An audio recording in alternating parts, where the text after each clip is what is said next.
ال10 سنين الجايين من حياتك هيضيعوا من غير ما تحقق أي تقدم، وده في رأيي شيء مفروغ منه، وهقول لك ليه.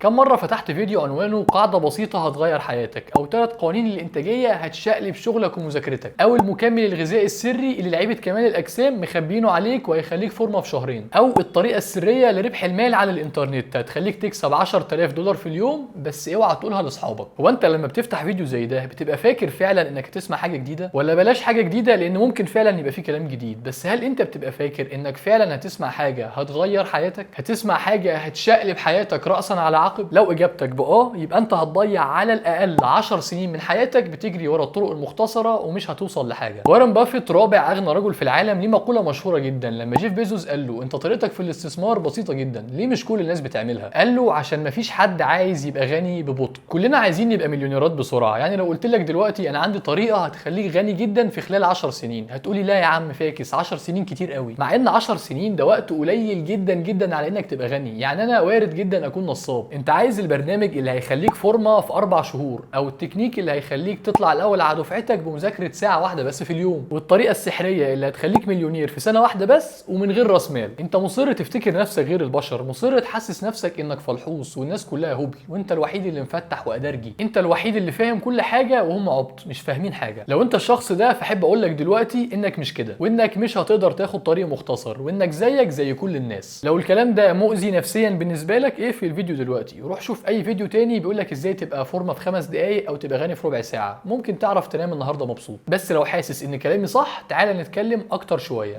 وانت بترسم لنفسك طريق في اي حاجه في حياتك لازم تلتزم بالاساسيات. يعني لو عايز تتعلم الجيتار مثلا ممكن تكتب على يوتيوب تعليم عزف اغنيه ديسباسيتو على الجيتار وتمشي وراها بالحرف وتطلع بتعزفها كويس جدا. هل كده انت بقيت عازف محترف؟ طب هل كده انت بقيت عازف متوسط؟ طب هل كده انت بقيت عازف اصلا؟ لا، انت بقيت بتعرف تعزف اغنيه واحده بس. واللي انت مش فاهمه ان اللي بيعلمك ده اتعلم عن طريق الاساسيات، بدأ بانه يتعلم كل حركه معناها ايه، كل لمسه وكل نغمه بتتعمل ازاي. ممكن يكون قاعد في الحاجات دي سنه او سنتين بيتعلم في الحاجات اللي انت شايفها بسيطه وملهاش لازمه، وممكن يكون خلال الفتره دي ما بيعرفش يعزف ولا اغنيه كامله، بس الطريق ده هو اللي وصله انه دلوقتي يقدر يعزف اي اغنيه هو عايزها. طريق الالتزام بالاساسيات اللي اي شخص محترف خده والتزم بيه. تعال نشوف الجيم. لو انت بقالك اقل من 6 شهور او سنه في الجيم، يبقى اي فيديو بيتكلم عن 5 تمارين ما تعرفهاش، او 4 تكات صغيره هتزود احساسك بالكتف الجانبي، او تعديلات بسيطه هتفرق في الدايت بتاعك، او اهم 5 مكملات جديده ممكن تفرق في ادائك. كل الكلام ده ملوش اي لازمه بالنسبه لك، وبنصحك ما تتفرجش عليه اصلا. هو مش هيضرك بس ممكن يشتتك. لو انت بتفوت حصص في الجيم، او بتزهق في نص التمرين وتمشي، او مش ملتزم كويس بالدايت بتاعك، يعني بتلتزم يومين او 3 وتبوظ باقي الاسبوع، او بتنام 5 ساعات بس في اليوم، يبقى كل الفرعيات دي قيمتها صفر بالنسبه لك. يعني انت بتنام 5 ساعات في اليوم وبتقعد نص ساعه تتفرج على فيديوهات تقول لك ازاي تزود التستوستيرون في جسمك، نام النص ساعه دي يا حبيبي وهتلاقي التستوستيرون زاد. ركز في البيزكس، في الاساسيات، والتزم بيها سنه او سنه ونص، هو ده اللي هيوصلك لهدفك، مش التمرينه السحريه الموجوده على الانستجرام. وما تقلدش المحترفين. واحد بقاله 10 سنين في الجيم خلاص قرب جدا من الجينيتك بوتنشال بتاعه، محتاج يظبط كل 1% في تمرينه واكله ونومه، محتاج ياخد اي مكمل يديله نص في المية زياده، محتاج يهتم بتفاصيل صغيره مش هتفرق معاك اصلا. وعلى فكره هو عشان يوصل للمستوى ده اول سنه واثنين وثلاثه ليه كان ماشي على الاساسيات اللي انت مش عايز تمشي عليها. انت شخص مبتدئ بتلعب بنش بدمبل 10 كيلو، مالك انت بفوائد نبته الاشواجندا؟ انت بتكسل تروح التمرين اصلا يا صديقي.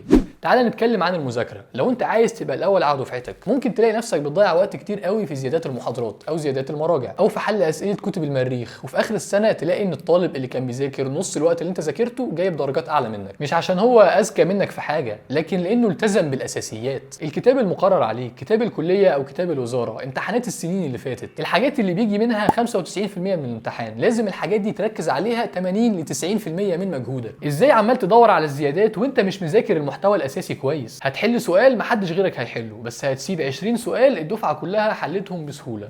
انت مش محتاج طريق مختصر، ومش محتاج الجوهره المخفيه اللي محدش عايز يقولك عليها. انت محتاج تعمل الاساسيات اللي كل الناس عارفاها، بس محتاج تلتزم بيها. هو ده اللي هيفرقك عن باقي الناس، هو ده اللي هيخليك مميز فعلا، لان كل الناس عارفه الطريق الصح بس ما عندهاش الاراده او الحافز اللي يخليها تلتزم بيه. ويا ريت تبطل تفتكر فاكر نفسك مميز، او ان حساب السعرات مش بيجيب معاك، او ان تمرين البنش بريس مش مناسب لطبيعه جسمك، او ان طرق المذاكره العاديه ما بتنفعش معاك. ممكن يكون الكلام ده صح على فكره، بس هتعرف ازاي من غير ما تجرب؟ يعني انت يا عديم الخبره يا مبتدئ لعبت بنش بريس مرتين فعرفت انه مش مناسب ليك؟ ده الكابتن نفسه ما يقدرش يعرف ده في مرتين. بعدين تعالى هنا، انت عرفت منين ان حساب السعرات مش بيظبط معاك، وان هرموناتك مضروبه بالنار، وان حرقك بايظ؟ انت اساسا ما التزمتش بالسعرات غير 3 ايام وخربتها باقي الاسبوع. انت ليه مصر تحسس نفسك انك مميز وغير الناس؟ صدقني انت زيك زي صاحبك، زي زميلك الفورمه، زي اللي بيطلع الاول على الدفعه عندك. الفروق بينكم بسيطه. الفرق الحقيقي ان واحد بيلتزم وواحد بيزهق. بيلتزم يومين ويكسل ويرجع يكتب على جوجل الطريقه السحريه عشان ابقى فورمه في 3 شهور. الاضافات والحبشتكنات والتكات الصغيره دي مش مضره في ذاتها، بس مضره في تاثيرها على الاساسيات. يعني لو انت بتروح الجيم، هل هتتضر من انك تظبط مواعيد وجباتك بالظبط، او انك تظبط نسبه الكارب والفات بالجرام؟ هل هتتضر من انك تذاكر كل الزيادات بتاعه المحاضرات، او انك تبقى عارف كل التكات الصغيره اللي هتساعدك وانت بتتعلم مهاره؟ لا، مش هتتضر لو عملتها، بس هتتضر لو خليتها تيجي على الاساس بتاعك. لازم تفهم ان طاقتك وارادتك مش لا نهائيه. يعني انت مش هتفضل تذاكر او تشتغل طول اليوم ومركز في كل تفصيله صغيره لمده 3 او 4 شهور. اكيد هتتعب وتجيب اخرك وتلاقي نفسك بطلت الحاجات الاساسيه اللي بتفرق فعلا، وده عشان شتت نفسك في فرعيات فايدتها صغيره. وانت داخل على اي خطوه في حياتك لازم تعمل لها تقييم هرمي. ايه الاساسيات اللي لازم اعملها؟ قاعده الهرم، ان اظبط السعرات والتزم بان اروح التمرين، ان اذاكر المواضيع اللي بتيجي كل سنه في الامتحان، ان اذاكر اساسيات الجرامر والكلمات اللي كل الناس بتستخدمها في اللغه اللي انا عايز اتعلمها. بعد كده اطلع سلمه واحده، ان اظبط نسبه البروتين، او اذاكر المواضيع اللي بتيجي مره كل 3 سنين، ان احسن مهارات السبيكنج بتاعتي في اللغه. بعد ما كل اللي فات يبقى تمام، اطلع على الخطوه اللي بعدها، اشوف التمارين اللي بتشغل العضلات الصغيره، اذاكر زيادات المحاضرات او المواضيع اللي مش مهمه قوي، وهكذا. ما ينفعش اعمل كل حاجه على نفس القدر من الاهميه. حتى حياتك نفسها لازم ترتب نشاطاتها بالشكل ده. ما ينفعش يبقى عندك شغل ومذاكره وتمرين، وعايز تتعلم الجيتار مثلا وتقول هدي لكل واحده منهم ساعتين في اليوم. رتب اولوياتك واعرف ايه الاساسي والضروري في حياتك وايه اللي قيمته مش كبيره قوي.